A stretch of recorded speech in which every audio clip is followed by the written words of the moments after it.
Halo Sobat Forum, bersama saya Puspita Chandra Dewi, inilah Forum hari ini.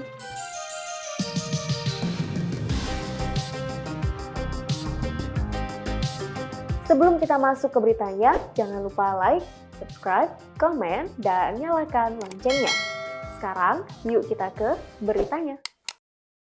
Berita pertama, Badan Legislatif Dewan Perwakilan Rakyat Republik Indonesia atau BALEK DPR RI dan pemerintah sepakat menunjukkan gubernur dan wakil gubernur daerah khusus Jakarta atau DKJ melalui pemilihan kepala daerah atau pilkada. BALEK DPR RI juga menyepakati usulan pemerintah soal pilkada di DKJ dilakukan dalam satu kali putaran. Sekretaris Jenderal Kementerian Dalam Negeri Suhadjar Diantoro dalam rapat panja pembahasan RUU DKJ yang digelar di Senayan, Jakarta Pusat pada Senin 18 Maret 2024 mengatakan bahwa nantinya kandidat dengan jumlah suara terbanyak akan ditetapkan sebagai pemenang dalam Pilkada Jakarta tanpa perlu mencapai persyaratan 50+1. Ketentuan tersebut diketahui juga diterapkan di Provinsi Aceh dan Papua.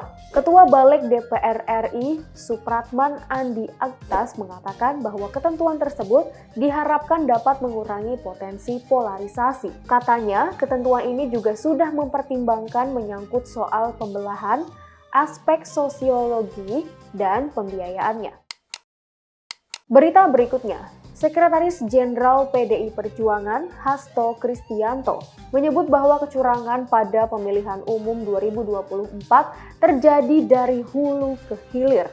Hal tersebut diungkapkan oleh Hasto saat menjadi salah satu pembicara dalam diskusi Sirekap dan Kejahatan Pemilu 2024, sebuah konspirasi politik yang diadakan oleh Barikade 98 di Cikini, Menteng, Jakarta Pusat pada Senin 18 Maret 2024. Katanya, segala bentuk kecurangan tersebut merupakan perpaduan sempurna antara pemilu 1971 dan 2009.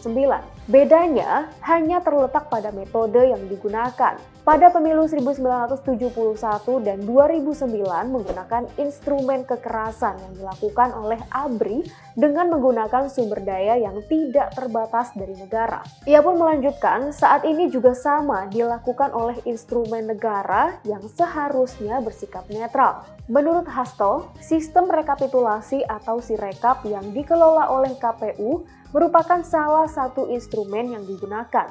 Bagi Hasto, situs penghitungan suara tersebut digunakan hanya untuk membangun suatu persepsi di tengah masyarakat, karena hasil penghitungannya bisa diintervensi. Ia juga mengatakan rekapitulasi berjenjang yang dilakukan KPU ternyata tidak ada metadatanya. Alhasil, kata Hasto, Sirekap itu merupakan alat yang digunakan untuk membenarkan suatu konspirasi dan kejahatan pemilu hanya demi memperpanjang kekuasaan pemerintahan saat ini, yang dalam hal ini adalah Presiden Joko Widodo.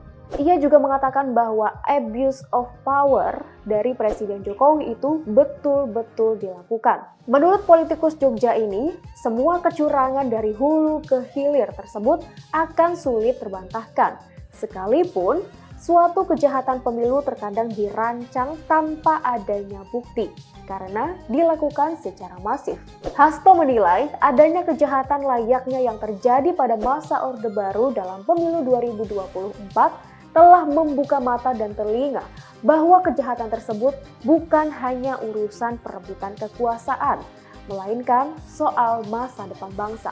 Hasto juga menyinggung soal adanya rekayasa hukum di Mahkamah Konstitusi dalam putusan nomor 90 yang menjadi cikal bakal lolosnya putra sulung Joko Widodo, Gibran Raka Buming Raka, sebagai calon wakil presiden. Hal itu, kata Hasto, menandakan bahwa supremasi hukum di Indonesia telah dirontokkan oleh ambisi kekuasaan.